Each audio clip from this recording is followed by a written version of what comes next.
चलते हैं अपन गुरु चरणों में और आज इस पावन भूमि पर यह संकट समाधान का सत्र अपन प्रारंभ करें। और मैं ऑनलाइन प्रश्न लूं उससे पहले आज रविवार का दिन यहाँ वालों को भी पूरा लाभ मिलेगा जैसा गुरु आदेश है। और अपने बीच में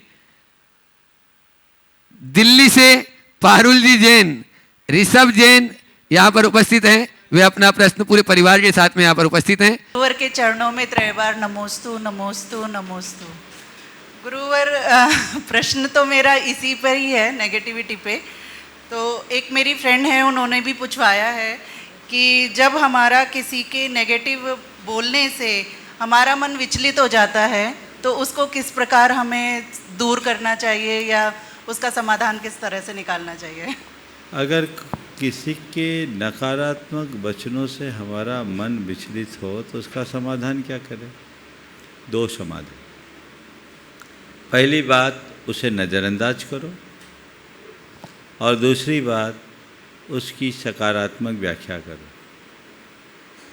यदि ये दोनों सकारात्मक व्याख्या, नज़रअंदाज ठीक है, बोला है बोल दिया, कोई दिक्कत नहीं है, बोला ही तो है और क्या होगा, इग्नोर करो, क्षमा कर दो उसको। और सकारात्मक व्याख्या ये है कि बोला ही है, मारा थोड़ी है, और जो बोला है वो मैं हूँ कहाँ? उसने जो मुझे नेगेटिव बात बोला, क्या वो मैं हूँ? यदि मैं ऐसा हूँ तो कोई गलत नहीं बोला, और यदि वैसा नहीं हूँ तो फिर मुझे ध्यान देने की क्या जरूरत? थोड़ी समझदारी रखे तो सारी समस्याओं का हल है। हर समस्या का समाधान सकारात्मकता में। नकारात्मकताएं समस्या को जन्म देती है। जन्म क्या देती है? नकारात्मकता खुद में समस्या है, समाधान केवल सकारात्मकता है, जिसे हम ध्यान रख के चल सकते। गुणायतन ट्रस्टी ब्यावर से अपने बीच में श्रीमती मंजू जैन अपने पूरे परिवार के साथ में यहाँ पर उपस्थित हैं। नमोस्तु गुरुदेव, नमोस्तु गुरुदेव। मैं जब भी यहाँ आती हूँ पॉजिटिव ऊर्जा से भर जाती हूँ। वापस जाने का जब भी मेरा जाने का मन होता है, लेकिन मैं बहुत उदित मन से वापस जाना पड़ता है मुझे। क्वेश्चन ये है मुनिदेव, इस दुनिया में कोई भी इंसान कितना भी पैसे वाला क्यों न हो, परंतु वो दर्द बेच नहीं सकता, सुख खरीद नहीं सकता है, फिर भी हम इतना पैसे के पीछे भागते रहते गुरुदेव, क्या कारण? इसलिए कि ये बात समझ में नहीं आती कि दर्द बेची नहीं जा सकती, सुख खरीदा नहीं जा सकता। जानते हैं लेकिन फिर भी इसको मानते नहीं। जिस दिन जीवन के इस चरम सत्य को हम स्वीकारने लगेंगे, जीवन की दिशा और दशा बदल जाएगी। अभी तो लोगों का एक भ्रमपूर्ण विश्वास बना हुआ है कि मैं सब कुछ पैसों के बदौलत कर सकता। जिस दिन उन्हें समझ में आने लगेगा कि पैसे की एक लिमिट से ज़्यादा कीमत नहीं है। एक राजा था, वो जंगल में भटक गया। गर्मी का मौसम था, प्रचंड धूप थी और उसे प्यास लग रही थी। प्यास लग रही थी, कहीं कुछ पानी का साधन नहीं। राजा अकेला, उसके सारे सैनिक इधर उधर भटक चुके थे। दूर एक कुटिया मिली। कुटिया में एक वृद्ध साधक था। राजा ने उससे पूछा, कहा, निवेदन किया, मैं राजा हूँ, मेरा पूरा साम्राज्य है, मुझे एक लोटा पानी चाहिए, आप पानी दे दोगे? उन्होंने कहा, ये बताओ, मैं एक लोटा पानी के लिए तुमसे कुछ मांगूं तो तुम दोगे? उसने कहा, जो मांगो सो दूंगा, मेरे प्राण निकलने को हो, तुम पानी पिलाओ। बोले, एक लोटा पानी के लिए यदि मैं 1,00,000 स्वर्ण मुद्रा मांगू तो? बोले, दे दूंगा। यदि 1 करोड़ स्वर्ण मुद्रा मांगू तो? बोला, दे दूंगा।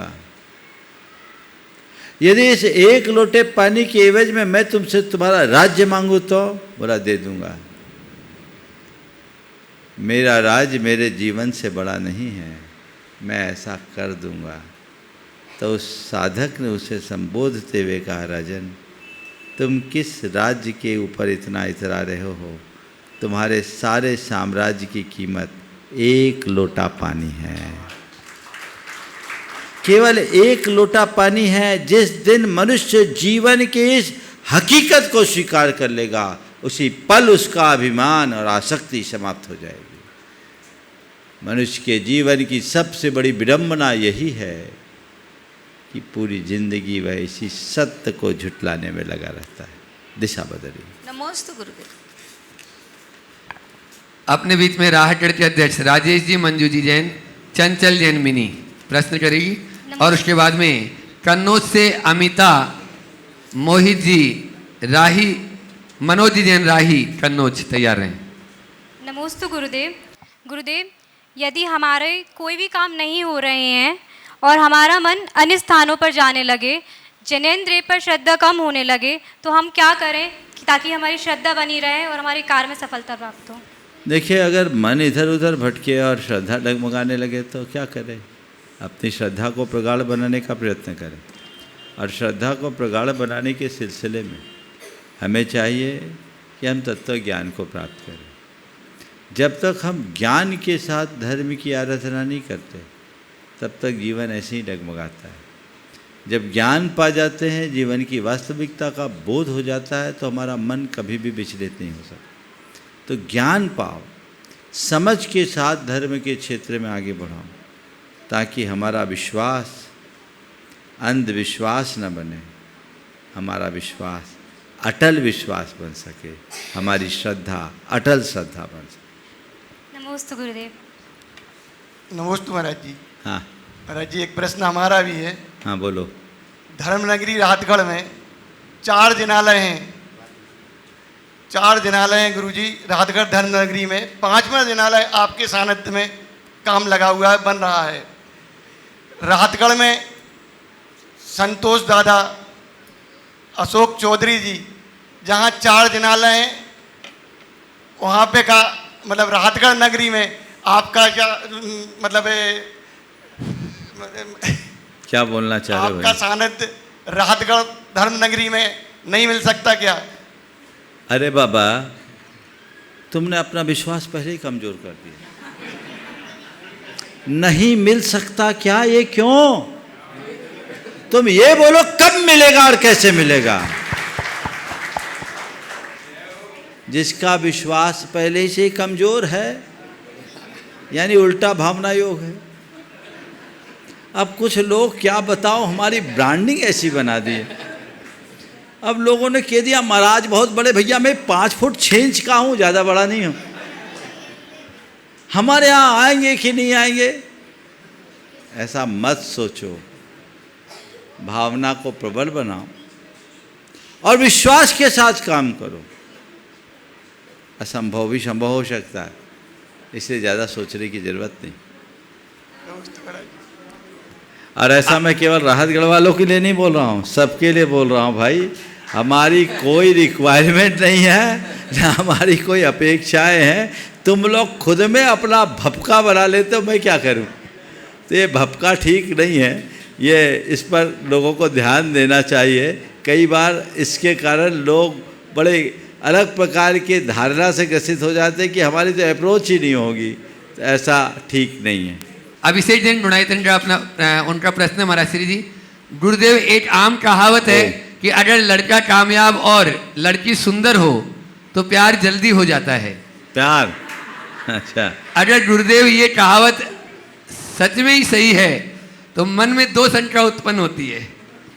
पहली है कि कामयाबी की परिभाषा क्या होनी चाहिए, और दूसरी है कि अगर कामयाबी ही सब कुछ है तो फिर प्यार का अर्थ क्या होना चाहिए। अभिषेक जैन गुणायतन। लड़का कामयाब और लड़की सुंदर हो तो प्यार जल्दी हो जाता। पूछा है कामयाबी का स्वरूप क्या होना चाहिए और प्यार का अर्थ और प्यार का अर्थ क्या होना चाहिए। देखिए, सबसे पहली बात तो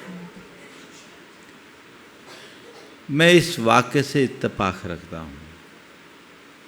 लड़का कामयाब और लड़की सुंदर तो प्यार हो जाता है, ये कथन ठीक नहीं है। आकर्षण हो जाता है, आकर्षण बढ़ जाता है, ये कथन फिर भी सही माना जा सकता है। क्योंकि लोगों के हृदय में आज प्रेम कम, आकर्षण अधिक होता है। आकर्षण एक रागात्मक परिणति है जो किसी भी व्यक्ति और वस्तु से प्रभावित होने के कारण होता है। कोई कामयाब दिखे, कोई सुंदर दिखे, स्वाभाविक रूप से खिंचते। लेकिन प्यार या प्रेम आकर्षण नहीं, सात्विक स्नेह की अभिव्यक्ति। इस आकर्षण में अलग प्रकार का लगाव भी जुड़ा होता है।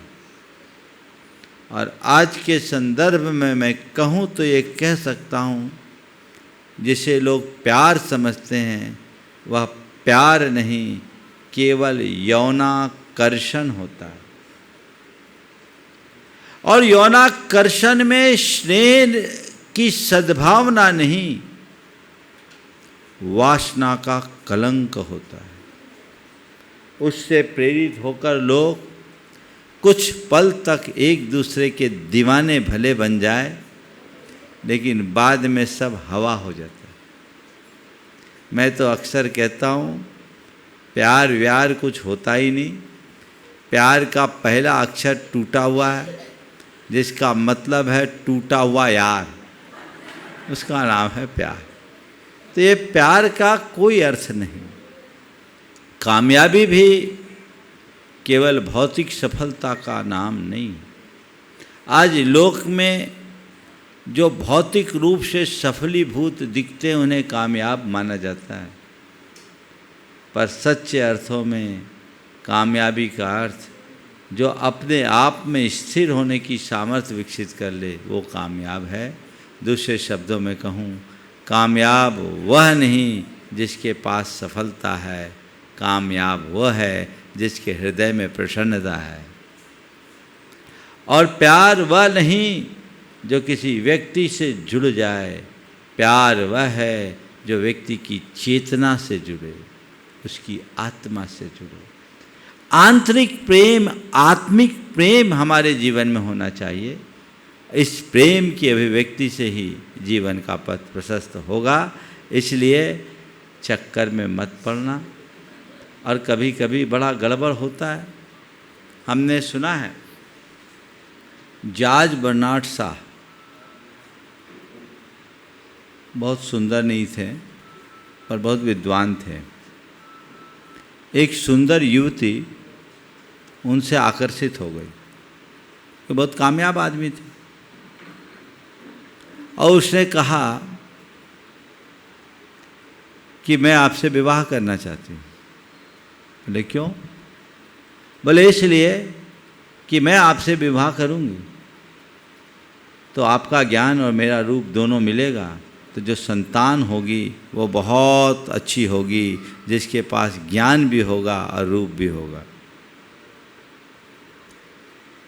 जज साहब ने अत्यंत विनम्रता से उनके प्रस्ताव को नकारते हुए कहा, मैं ऐसा नहीं कर सकता, मैं ऐसा नहीं कर सकता। बोले क्यों? कहीं उल्टा हो गया तो? कहीं उल्टा हो गया तो? बोले मतलब? बोले रूप मेरा और ज्ञान तुम्हारा।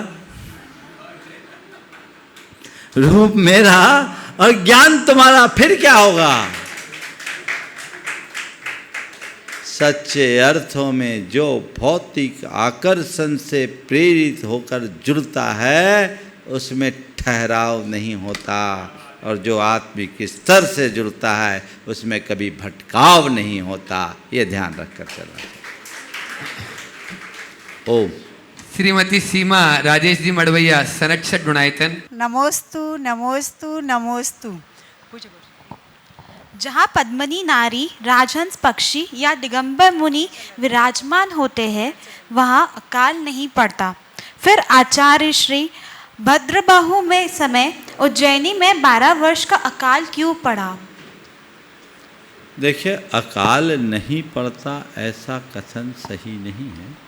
जहाँ तीर्थंकर परमात्मा होते हैं वहाँ अकाल नहीं पड़ता।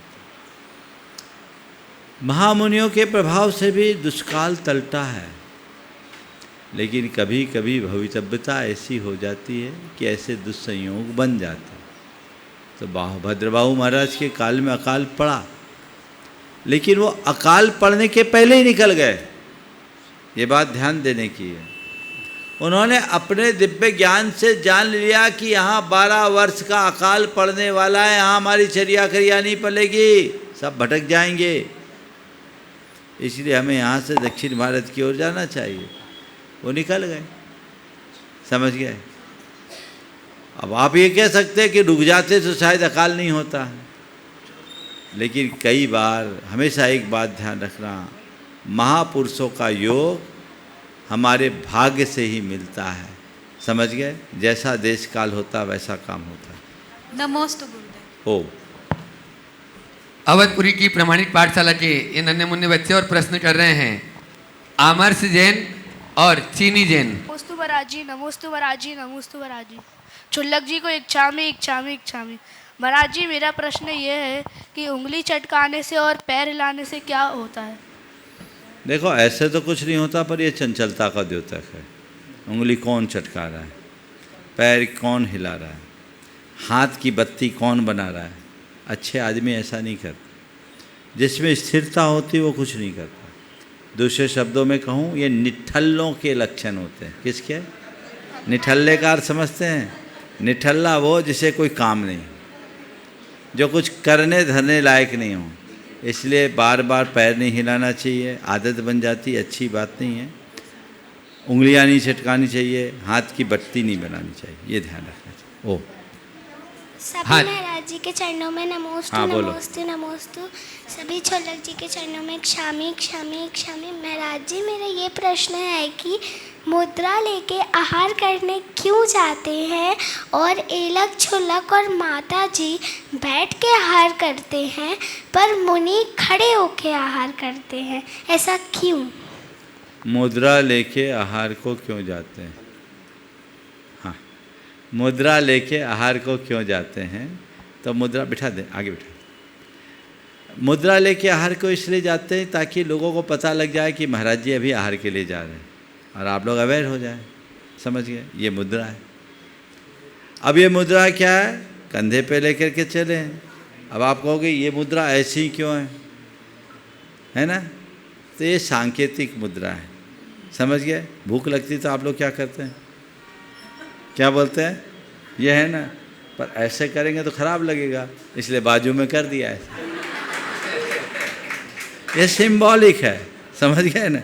हाँ, मुनि महाराज इसलिए खड़े होकर के लेते हैं, एलक छुलक बैठ कर लेते हैं। खड़े होकर लेने का एक बड़ा प्रयोजन, खड़े होकर आहार लेने से कम खाया जाता है। क्या किया जाता है? कम खाया जाता है, समझ गए। बैठ के खाओगे तो अफर जाओगे, ज़्यादा खा सकते हो। खड़े होकर कम खाते हैं, इसलिए मुनि महाराज कम खाते हैं, इसलिए खड़े होकर खाते हैं, समझ गए, भूख से कम। दूसरा, जब तक मेरे पैरों में बल होगा तभी तक आहार लेंगे। जब खड़े होने में असमर्थ हो जाएंगे तो इसे अपने जीवन की अंतिम अवस्था मानकर संलेखना की तैयारी करेंगे। इसलिए मुनि महाराज के मूल गुणों में स्थिति भोजन मूल गुण है, समझ गए। और एक बात और विशेष, मुनि अवस्था को धारण करना यानी अपने प्राकृतिक रूप में लौटना, प्रकृतिस्थ होना। थोड़ा गंभीरता से विचार करना। मुनिचर्या और प्रकृति की व्यवस्था, प्रकृति के आश्रित रहने वाले प्राणियों को सामने खड़े करके देखना।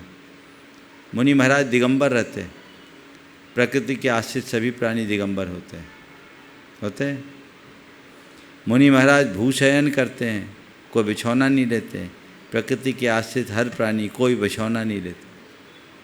मुनि महाराज खड़े खड़े भोजन करते हैं, प्रकृति के आश्रित सब प्राणी खड़े खड़े भोजन करते। कोई बैठ करके करते देखा क्या? नहीं ना। मुनि महाराज ब्रश नहीं करते, प्रकृति के आश्रित कोई प्राणी ब्रश नहीं करता, समझ गए। तो मुनित्व को प्राप्त करना यानी प्रकृति के निकट आना, इसलिए मुनि महाराज खड़े होकर भोजन करते हैं, समझ गए। श्रीमती दिनेश जी जैन सागर अपना प्रश्न करें बंधु। महाराज श्री के चरणों में त्रिवार नमोस्तु नमोस्तु नमोस्तु। महाराज श्री, हमारा प्रश्न यह है कि कि हमारी एज की सोच अलग होती है और बड़ों की सोच अलग होती है। तो जो हम सोचते हैं उससे बड़े खुश नहीं हो पाते हैं और जो बड़े सोचते हैं उससे हम खुश नहीं हो पाते हैं। ऐसा क्या करें जिससे हम भी खुश रहें और वो भी खुश रहें? देखो, हर कोई अपने अपनी सोच से चलेगा। बड़ी की सोच तुम्हारी नहीं होगी, तुम्हारी सोच बड़ों की हो नहीं सकती, इम्प्रैक्टिकल है ना। लेकिन ऐसा करना चाहिए कि हम अपनी सोच से जिए, उनको अपनी सोच से जोड़ने दें, एक दूसरे की सोच को टकराने ना दें। समझ गए?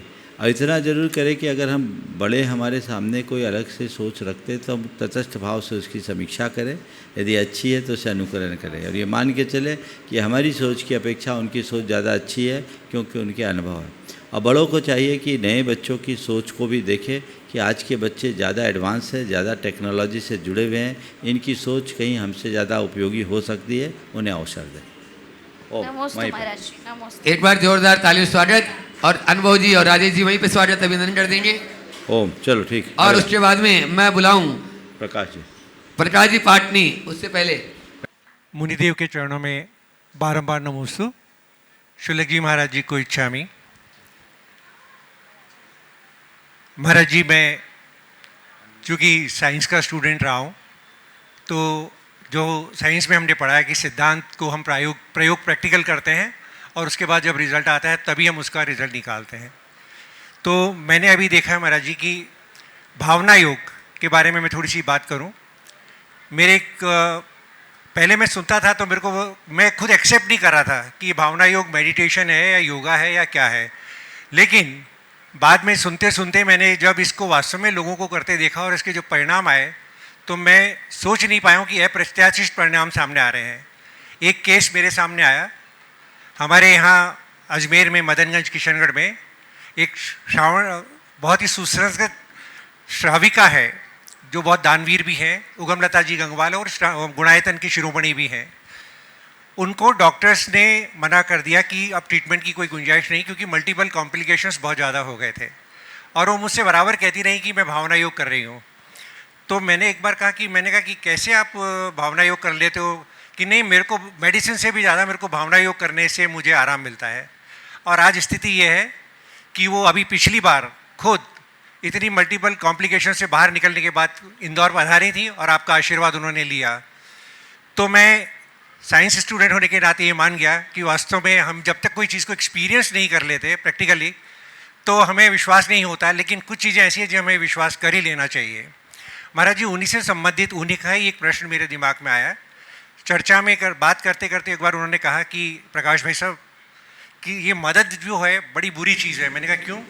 क्योंकि अगर किसी की मदद करो तो वो भूल जाता है और किसी की मदद नहीं करो तो वो भूल नहीं पाता है।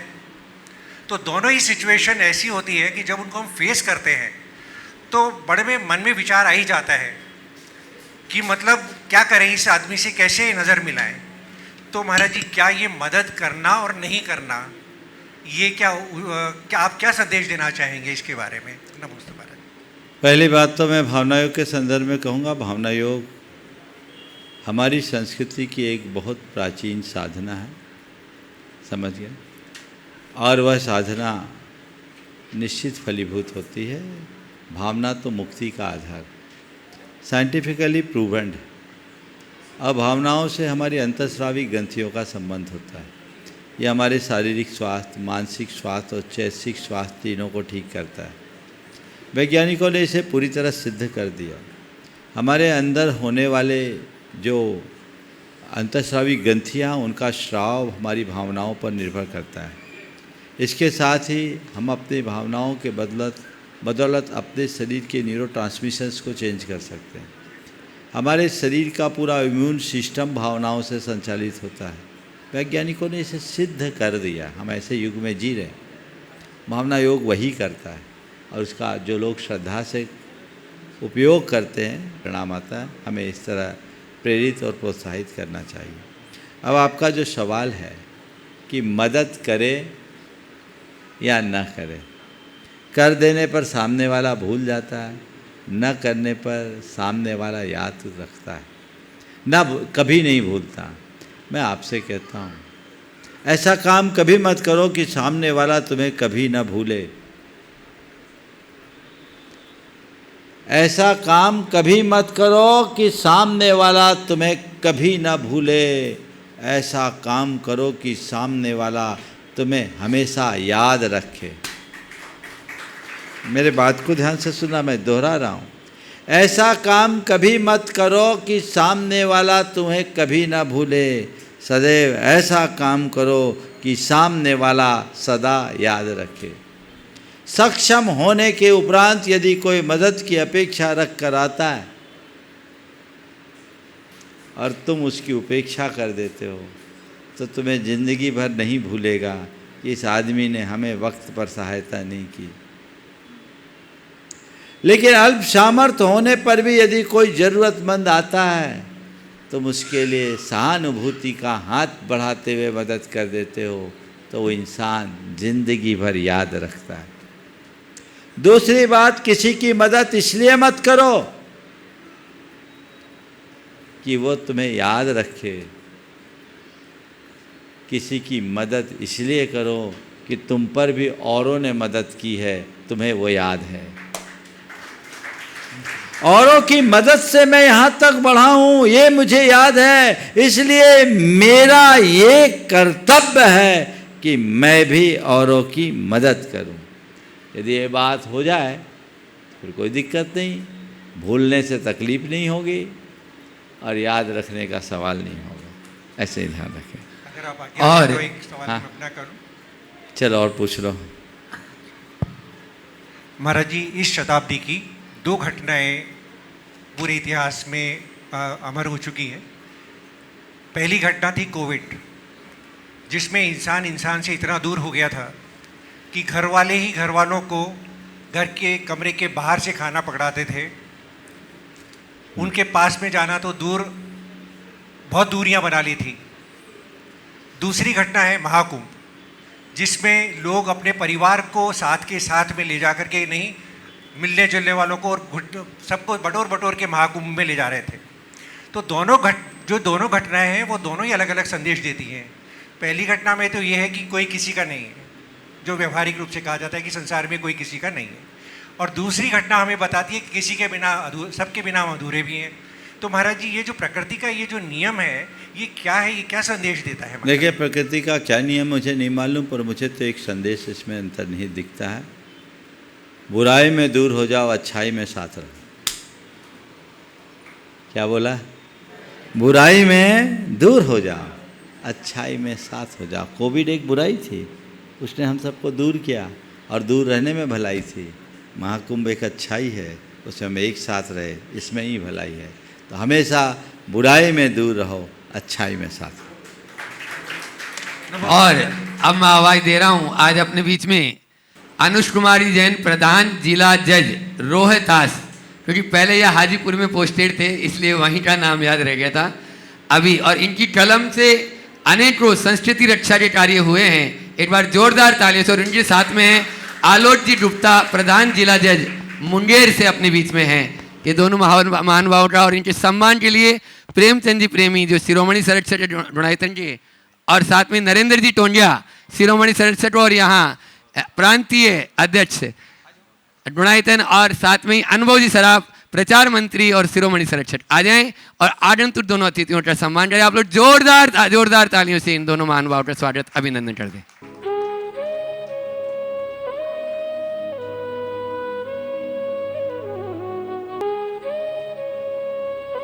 चाहूंगा अनुष कुमार जी, हाँ, और आलोक जी अपना जो प्रश्न है गुरु चरणों में करें। महाराज जी बंदामी, इधर आ जाओ। महाराज जी, मैं बेसिकली तो हरियाणा का रहने वाला हूँ, जिला यमुनानगर। पोस्टिंग मेरी रोहतास बिहार में है और महाराज जी भोपाल में हैं। तो अब इच्छा तो हमेशा ये बनी रहती है कि महाराज जी के पास जल्दी जल्दी आकर के उनका दर्शन किए जाएं और उनसे आशीर्वाद लिया जाए। लेकिन महत्वपूर्ण जो ड्यूटी हमको दी गई है उसको निभाते हुए कई बार हमको समय नहीं मिल पाता है। लेकिन कोई ना कोई ऐसा भाव बन जाता है, कोई भी कारण ऐसा बन जाता है कि महाराज जी के समय समय पे हमारे दर्शन होते हैं। महाराज जी, आपसे मेरा एक प्रश्न है कि किसी भी मंजिल को पाने के लिए बहुत सारे रास्ते होते हैं। अब महाराज जी ने तो एक रास्ता अपनाया हुआ है, लेकिन क्या हम अपनी फर्ज और ड्यूटी को निभाते हुए बंधन से मुक्त हो सकते हैं?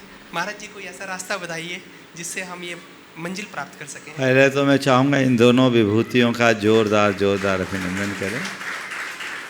एक न्यायपालिका से संबद्ध होने के बाद भी ये एक बहुत ही सुहृदय श्रावक हैं, श्रद्धालु हैं।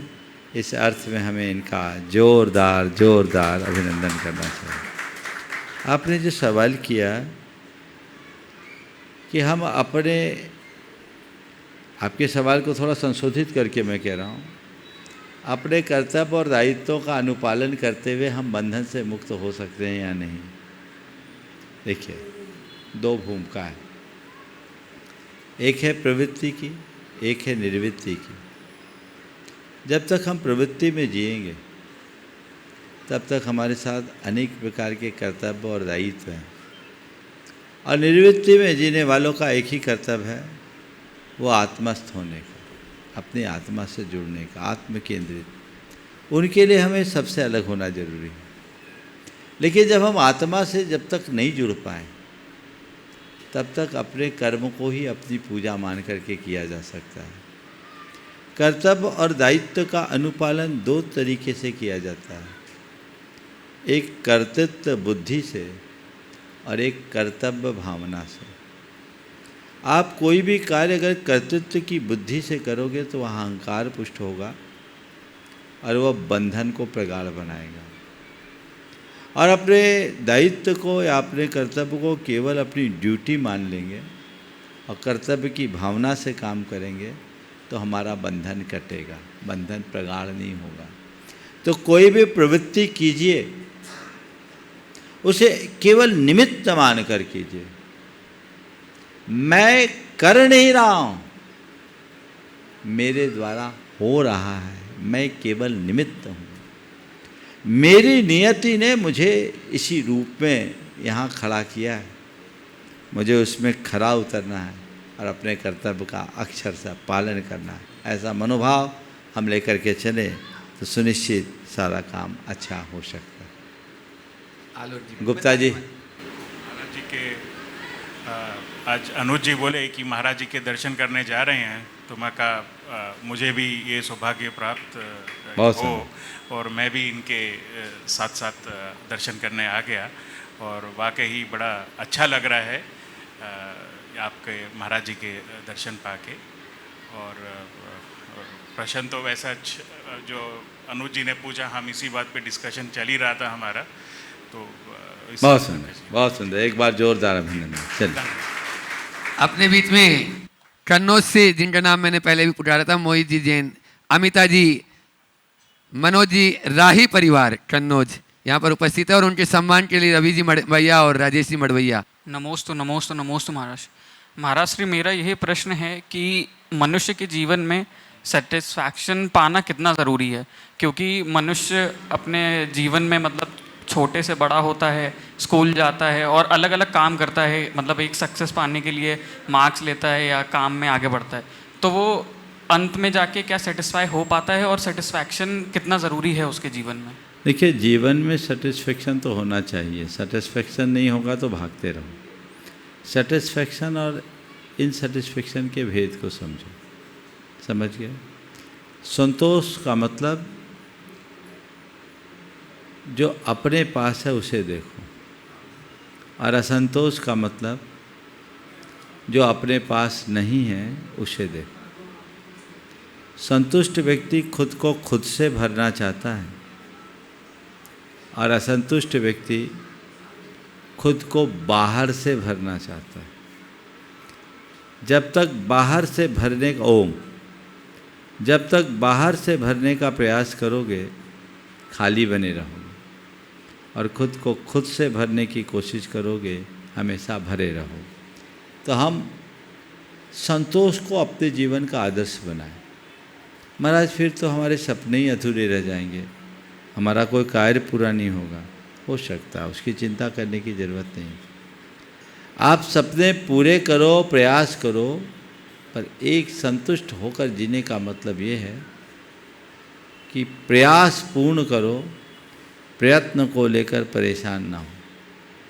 मेरे हाथ में जो प्रयास है मैं करूँगा, प्रयत्न मेरे हाथ में वो मैं करूँगा, परिणाम जो है उसे स्वीकार करो।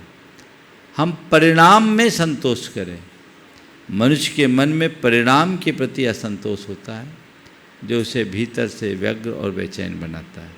तो परिणामों को लेकर अगर हम संतोष रखने की कला सीख लें तो हमारा जीवन बेहतर हो। और अपने बीच में शिरोमणि संरक्षक गुणायतन अम्बरीश जी डोली जी जैन यहाँ पर कन्नौज से उपस्थित हैं। और गुरुदेव के चरणों में नमोस्तु नमोस्तु नमोस्तु। शुल्लक जी के चरणों में इच्छामी इच्छामी इच्छामी।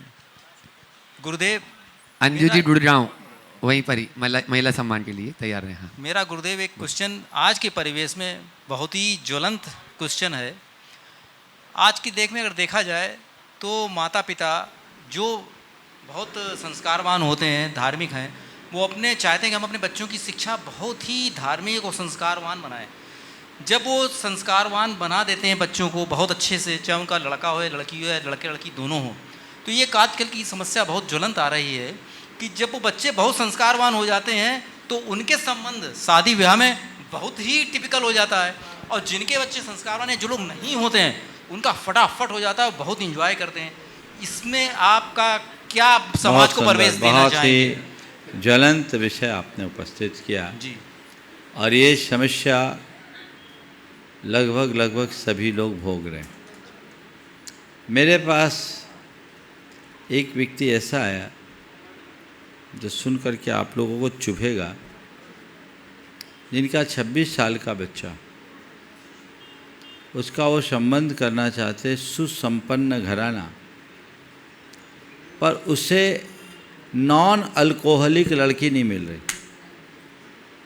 जो मिल रही वो 28 साल 27 साल की मिल रही, ज़्यादा उम्र की मिल रही है। इस उम्र के दौर से गुजरने वाले जहाँ जहाँ भी संबंध की बात की, वहाँ उन्हें नहीं मिल। इसी तरह बहुत सारे ऐसे हैं, अब रात्रि भोजन वगैरह तो बहुत दूर की बात हो गई, ये नीचे के क्रम होने लगे, तो संबंध नहीं हो पाते। हालांकि मैं देख रहा हूँ कि ऐसा लड़के और लड़कियों दोनों की तरफ से, लड़के भी संस्कार निष्ठ हैं, उन्हें भी संबंध में परेशानी है, और लड़कियाँ संस्कार निष्ठ हैं, उन्हें भी संबंध में परेशानी है। एक एजेंसी आप लोगों को डेवलप करनी चाहिए आपस में इस तरह के लोगों से, क्योंकि हम लोगों के दायरे से बाहर का विषय। ऐसे लोगों का मेल मिलाप कराए ताकि उनके संयोग बन जाए, और हमें ऐसे लोगों को प्रोत्साहन देना चाहिए। सोच बिगड़ गई। आजकल लोग आधुनिकता की अंधी दौड़ में इन आधारहीन बातों को ज़्यादा तवज्जो देने लगे, जो ठीक नहीं है। इससे हमारे समाज और हमारी संस्कृति का विनाश होगा, हमें इसे ध्यान रखना चाहिए। हाँ, आप लोग जोरदार तालियों से अपने कन्नौज से जो अमरीश भाई हैं। नमोस्तु महाराज श्री, नमोस्तु महाराज श्री। इक्षामी महाराज श्री, इक्षामी महाराज जी। महाराज श्री, मेरा प्रश्न तो क्या, एक संशय में रहती हूँ मैं हमेशा कि अगर जीव को अपना कल्याण करना है तो उसके पास दो ही रास्ते हैं। या तो वो मुनि धर्म यानी कि गृह त्याग का और संत या आर्यिका बन के अपने जीवन को सफल बनाया जाए, या फिर हम अच्छे श्रावक बन करके और सब व्रतों को पालन करके अपना कल्याण कर सकें। तो महाराज श्री, युवा वर्ग का ये प्रश्न होता है कि जब हमको सब कुछ छोड़ना ही है तो फिर इस झंझट में पड़ना ही क्यों? बिल्कुल ठीक बोलता है। लेकिन मेरा मानना है अगर सब यही सोचेंगे तो मुनि धर्म की चर्या और आर्यिका इन सब की सेवा कौन करेगा? तो पहले हमें परिपक्व होना चाहिए, पहले हमें उस रास्ते पे चलने के लिए पूरा तैयार होना चाहिए, क्योंकि उस रास्ते पे कोई यू टर्न नहीं है, जाने के बाद कोई लौटने का रास्ता नहीं है। तो महाराज श्री, कैसे समझाया जाए इस युवा वर्ग को? बहुत सुंदर। देखिए, ये बात सही है कि आत्मा के कल्याण के लिए आत्मस्थ होना जरूरी है, और वो निर्वृत्ति से ही संभव है, और मुनि जीवन ही मुक्ति का आधार है, ऐसा हमारे तीर्थंकरों का उपदेश है। परिवज्जदु सामन्नम यदि इच्छति दुख परिमोक्षम। अपने दुखों का स्थायी अंत करना चाहते हो तो सामान्य को अंगीकार करें। अब सवाल ये है कि फिर पहले ही क्यों ना छोड़ दें। तो उन बच्चों को कहो बेटा बिल्कुल छोड़ दे, तू चिंता मत कर, निकल जा। और इसकी भी फिक्र मत कर कि सब निकल जाएंगे तो पीछे वाला कौन रहेगा। निकल करके तो बताओ पहले। कहना बहुत सरल है, होना बहुत कठिन। निकल सको तो निकल जाओ।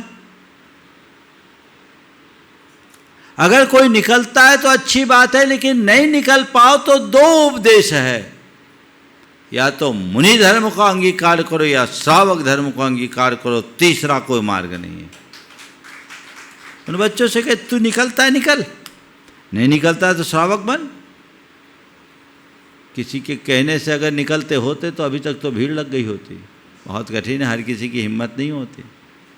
कम से कम सुश्रावक तो बनो और अच्छे श्रावक बनकर अपने कर्तव्य का पालन करो, दायित्व का निर्वाह करो। और ये मत सोचो कि हम गृहस्थ हैं तो गए नहीं। हमारे 24 तीर्थंकरों में 19 तीर्थंकरों ने पहले गृहस्थी बसाई, फिर त्याग किया। बच्चे हुए उनके, संसार बढ़ाया, संतति बढ़ाई, फिर आगे बढ़े। तो मैं तुमसे कहता हूँ बाल ब्रह्मचारी रहने की कोई ज़रूरत नहीं। हमारे गुरु महाराज ने भले बाल ब्रह्मचारियों की ही परंपरा आगे बढ़ाई, लेकिन हमारे तीर्थंकरों की परंपरा क्या है? 5 अपवाद स्वरूप नहीं ने तो बाल ब्रह्मचारी बने। बाकी तो ये परंपरा अनादि से चली आ रही, चलते रहेगी। जब जागो तभी सवेरा, चाहे ब्रह्मचर्य प्रारंभिक अवस्था में, युवावस्था में हो, चाहे वृद्धावस्था में हो। साधु जीवन अंगीकार करने का मतलब अपने भीतर साधुता को प्रगटाना होना चाहिए। केवल चोला पहनने का नाम दीक्षा नहीं है, अंदर से। नमोस्तु महाराज जी, अपने बीच में जीवन प्रकाश जी मड़वैया भोपाल। नमोस्तु महाराज जी, नमोस्तु नमोस्तु। मेरा प्रश्न है महाराज जी, अतिचार कितने प्रकार के होते हैं? क्या स्वयं के प्रति भी अतिचार होता है? देखिए, अतिचार शब्द के अर्थ को अलग अलग संदर्भ में रखा गया।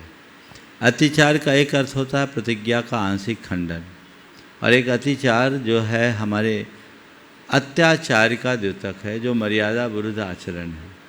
अगर हम स्वयं की मर्यादाओं का उल्लंघन करते हैं तो स्वयं के साथ अत्याचार करते हैं, हम ऐसा कह सकते हैं। ठीक है। ओम। हाँ, सुमन जी दिल्ली, और उसके बाद नमोस्तु महाराज जी, नमोस्तु महाराज जी। चुल्लक जी महाराज को इच्छा में अभीक्षण ज्ञानोपयोगी शब्द आपके लिए मुझे नहीं लगता पर्याप्त है, बहुत बोना है, इससे भी विशालता आपके पास है।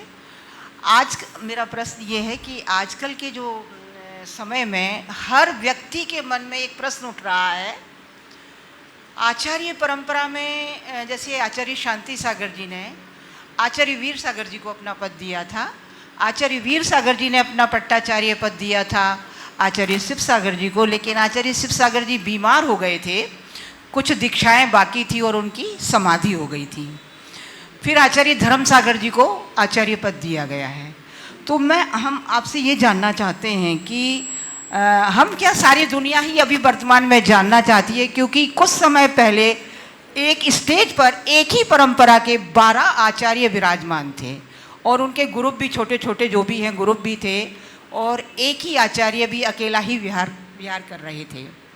तो जैसे संत शिरोमणि आचार्य विद्यासागर जी महाराज हैं, एक तो संत शिरोमणि शब्द गौण क्यों कर रहे हैं, हमें तो ये समझ में नहीं आ रहा है कि इस परंपरा को संत शिरोमणि और चारित्र चक्रवर्ती ये 2 पद ऐसे हैं जो भूतो ना भविष्यति, ना कभी दिया जाएगा, ना दिया है और ना कोई वर्तमान में होगा। तो ये 2 शब्दों का प्रयोग मैं तो नहीं चाह रही कि संत शिरोमणि, अब आचार्य प्रातः स्मरणीय आचार्य विद्यासागर जी महाराज या फिर गुरुवर विद्यासागर जी महाराज, ये सब किस टाइप की परंपरा चल रही हैं, थोड़ा सा इस चीज़ में आप जरूर समाज को, और ये कोई आगम का लेख है क्या कि हाँ बोलो जल्दी से बोलो। आगम का ऐसा लेख तो नहीं है कि आचार्य जीवित रहे और वो अपना पद किसी को दे जाए। ये तो परंपरा आचार्य शांति सागर जी के समय से चली आ रही है कि आचार्य पद। देखिए ऐसा है, आपने जो सवाल किया है ये ऐसे समय में किया है जब गेंद 1-2 ही बची, समय कम है। थोड़ा पहले से आपने किया होता तो मैं इसका विस्तार से उत्तर देता। मैं इस संदर्भ में केवल सभी से एक बात कहना चाहता हूँ कि गुरुनाम गुरु आचार्य ज्ञान सागर जी महाराज की एक कृति है, इतिहास के पन्नों में।